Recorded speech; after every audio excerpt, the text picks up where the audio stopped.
Today we've got the brand new Moza Aircross gimbal and we're putting it to the test.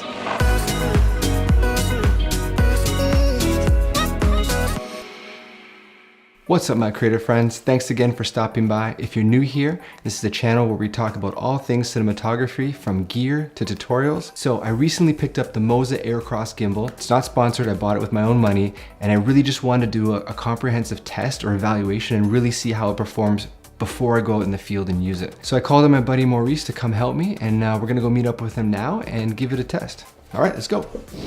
All right, we made it in this cold, but yet not as cold as it usually is cold Toronto day. Anyways, we're out here in a park. I've got the Moza Aircross with the Sony a7S Mark I, an adapter for Canon lenses, and the 14mm 2.8 version 2 lens on it. So we're gonna test this out first.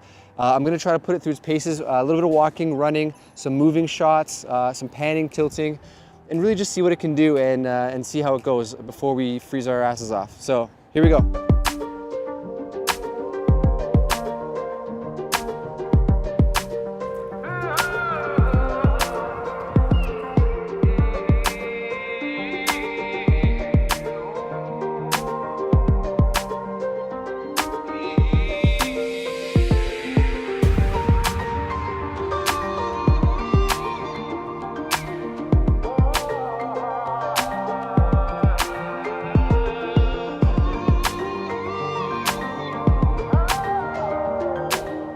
So I switched lenses. I calibrated the gimbal for this lens, and so far it's felt good. There's no vibrations or no weird movements. What I'm gonna do now is I'm gonna actually zoom the lens in to about 50 mils, which I've done before on the Ronin M, and it can handle it with no problem.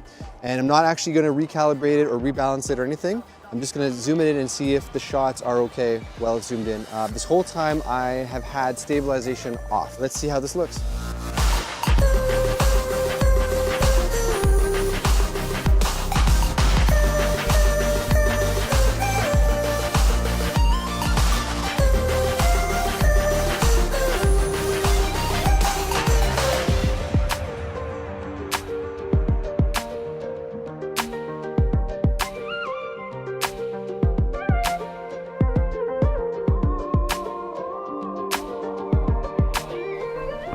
Whew, that was fun and just a little bit cold. Thanks again for Maurice for helping out. I really appreciate that. If you want to see him and his own channel, just click the link. That's right, he doesn't have a channel. If you want him to have a channel, just comment below and let him know that you want to see more of him. Anyways, let's get into the review. So I'm not going to do an unboxing or anything like that. This is more of a how it's like when you actually use it in the field. First of all, I found setup was great. It was really easy. Balancing it was like any other gimbal. The toolless adjustment knobs worked fine. I really like the Manfrotto quick release plate.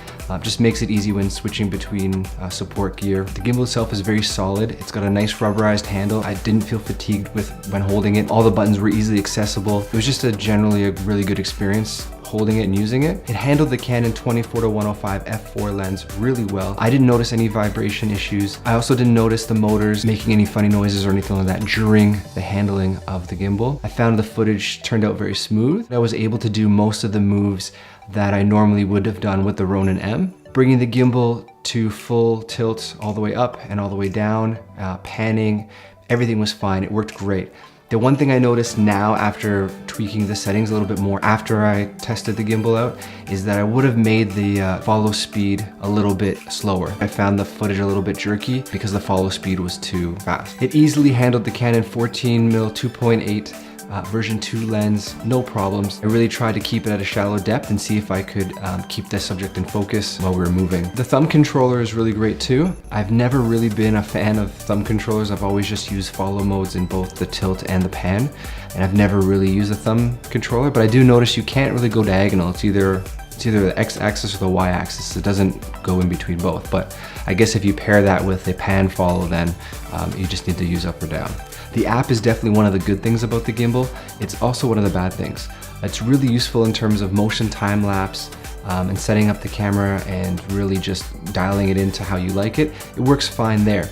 But actually using the app, it's a little bit twitchy. It's sometimes hard to dial in the right numbers using the plus or minus. It kind of like glitches out. It doesn't go up or down exactly smooth.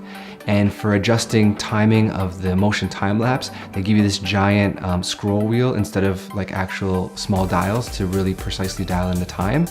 So you can never really get the right time unless you use the plus or minus and go up by seconds, which is very tedious. But those are small tweaks, and I think if they just change that, the app would be really, really usable and really a really great complement to the gimbal.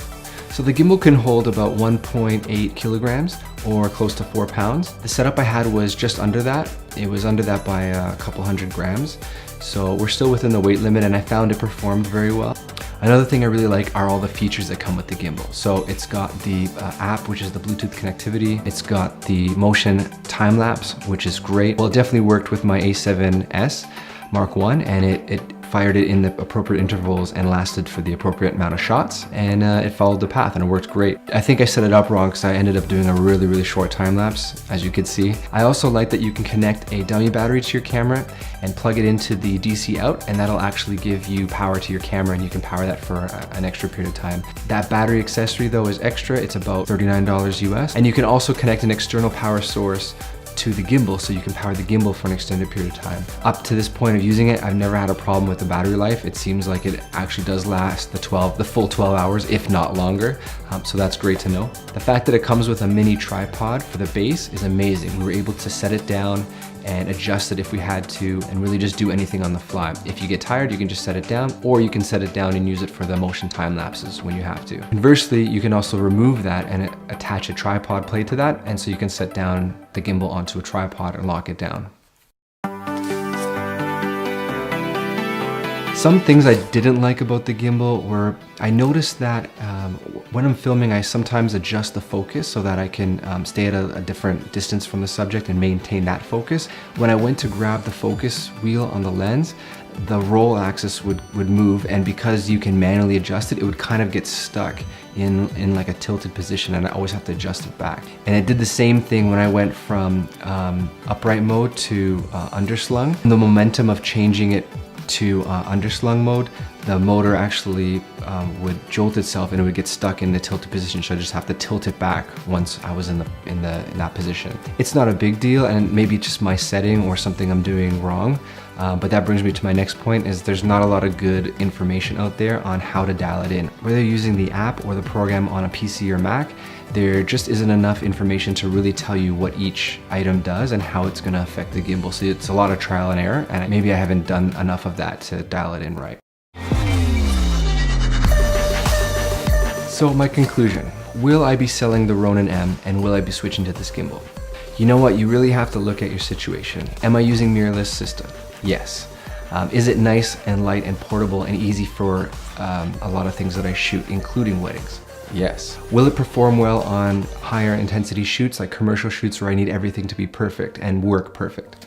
Yes. I also have the option for the dual handle grip, so I can add a monitor and just make it a little bit more easy to use, which is great. So all in all, it's becoming a very competitive option to the Ronin M, and I think at this point, just because of the convenience and what I use the gimbal for, and the situations I find myself using it in, I think I will sell the Ronin and switch to this gimbal. I want to know, what gimbals are you guys using? What's your setup? Are you using a dual handle grip, single handle, and which ones do you use?